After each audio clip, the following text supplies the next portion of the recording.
Hey guys, how's it going? Welcome back. So, review and driving footage today. I was going to do just the driving footage, but then I had my experience driving this thing. I thought, might as well do the review while we're at it. Anyways, and I don't usually do reviews on RC cars this quick, but this one earned it. So, overall, I'm still happy with the trade deal because I got some good electronics out of the deal. And I'm really hoping that when I do the range test on the radio equipment, later on when it's nicer outside, that I get the range I'm hoping for, and then this way I can use this radio equipment in my Genesis boat. Otherwise, I'll find a use for it, no big deal. The ESC, of course, is going to be good. The steering servo is fine. So, and the steering servo that's used in this car is actually the same servo used as a shifter servo in my Traxxas Summit. So if the other one turns out to be a good servo too, I'll have two spares. And of course, I got to do more testing on the other ESC, make sure it powers up and all that other jazz. So yeah, in other words, this car is never seen the road again. While I was out there, you'll see in the driving footage, which is coming, I wasn't really even driving this thing hard. And when I was done driving and I shut the camera off, I'm like, you know, spinning the junk off the wheels, right? Because a little bit of snow got on the wheels and stuff. Noticed that my rear diff blew. And I'm like, oh man, this is so horrid. The front diff is still okay, but nothing wrong with it. But the rear diff blew. Now I checked over this car really well last night, and so I knew the gears were fine, the diffs were fine, all that other jazz. So I'm like, okay, you know, let's go play. Because I got a lot of spare parts with this, because I got a spare parts car basically, you know, in pieces already. But I want to talk to you guys about how this thing is built. And let me tell you, it's pathetic. They use plastic bushings instead of bearings. They could have used metal bushings. That would have been an improvement. But nope, they use plastic, and they're going to wear out quick on you. The gears are all plastic and apparently pretty weak because I blew my rear diff without even hardly doing anything to it. I didn't even get a chance to abuse this thing. And the rear diff blew out. The shocks, of course, are kind of like toy grade. I knew all this stuff, yes, going into this. I've been researching this car for a long time, and I've seen a lot of people say a lot of good things about this car, right? So I thought, well, maybe one day I'll, you know, pull 150 bucks out of my pocket and go and buy one from Future Shop. And I'm talking Canadian prices, by the way. So anyways, luckily, I didn't have to pull out 150 bucks, thank God. I got a trade deal, which was beneficial for both of us, and that worked out even better. Because, let me tell you, after my little road experience with this thing today and blowing that diff, also finding out how poorly this thing really is built, I wouldn't pay 50 bucks for it. Seriously, I bought RCs out of China, you know, from companies like Banggood, Each Buyer, and all them, that cost far less money, larger scale size, and build quality is like 100 times better. This is an embarrassment to Traxxas. This car is pathetic. Okay, I mean, the only thing that's got really going good for it is the radio equipment, and the brushed ESC is definitely waterproof, and of course your servo is waterproof. The rest of the car, in my opinion, no. It's total garbage. And I started looking at hop-up parts online last night, and even to find the cheapest prices, which was very difficult to do because everybody's pretty much around the same ballpark area. Even the all-metal diff axles, they call it, has a plastic gear on it.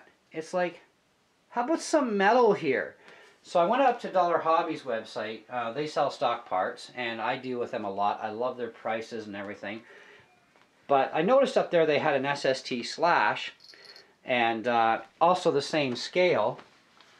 And I doubt the parts are going to be compatible, but at least they put metal gears in that thing. You know, I'm like, oh, there's an improvement. Wow, and this slash, by the way, is only like $200. This thing's $150, slash is $200, but they put metal gears in it. I was like, oh, good job, Traxxas. Okay, and then I started looking at the wheel bearings, right?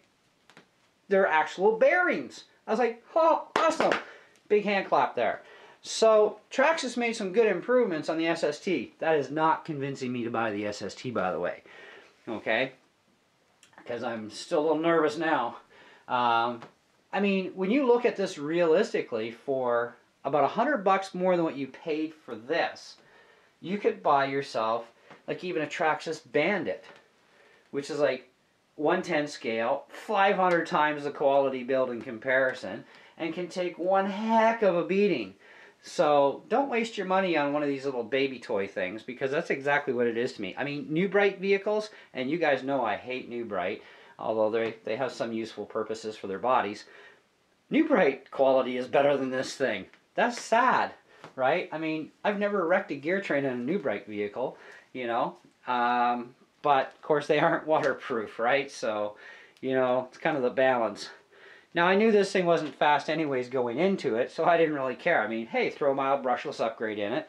People have done it, you know. But they probably also spent a whack load of money on aluminum upgrade parts.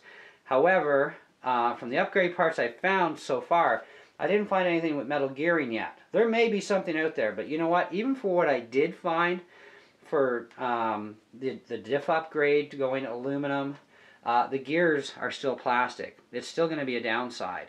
And those are $20 a pop. So $20 for the front, $20 for the rear. There's $40. You paid $150 for the truck, or for the car. Now you just bought 2 parts for another $40. So now we're up to $190. We're only about $40 shy of that Traxxas Bandit now. Okay, ball bearing kit, another $20, right? So now we're getting up there. We're getting up there, right? And this thing is still going to break a lot. You can get aluminum alloy oil-filled shocks for this thing, which is nice, and a whackload of other alloy upgrades, which is cool. But how far do you want to take this thing realistically? And you're still going to have a truck that's pretty much poo, right? Or car, whatever you want to call this thing. You know, it's just, oh, I can't believe it. I'm so happy that I didn't actually go out and spend the money on this brand new. I'm glad I got a trade deal, and it was a good deal, no matter which way it turned out. I'm still happy, and now I got some electronics that I can make use of for other projects. I got to do a little bit of research on the ESC yet, to see if it'll actually handle a little bit bigger motor, and if it will, then I'll throw the ESC into my dragster, you know, so that'll come in handy. So will a few other things. But if not, well, hey, there's always projects that we can do with RC stuff, and I love waterproof parts. But the servos are certainly come in handy as emergency spares for my big Summit, because they are the same servo. But anyways, all in all, hey, this thing gets a big whopping 1 out of 5. That's it, man. 1 out of 5. I'm not kidding you. I'm very serious. This thing is a no-buy. You know, and I'm only giving it a 1 out of 5 just because it has some good electronics in it. That's the only thing it has good going for it, is just the electronics. And they are good electronics. So, you know, I mean, I was out there in the going through some snow on the road and trying to stay in the dry areas as best I could. I mean, and I ran the thing under my kitchen sink to clean all the garbage out of it once I got back in the house. And so yeah, there was no pebbles stuck in my diff. It's still a shot diff. There's no blockages anywhere. So I did blow the rear diff for sure. And I didn't push it. And you'll see from the video footage from driving that I didn't push it. I didn't, you know, hurt it. I didn't smash into anything. You know, it's just driving. And I mean, you can't really drive this thing hard. It's not a fast car to begin with, right? So it's kind of hard to drive it really hard. Even driving in the house last night, didn't even really push it.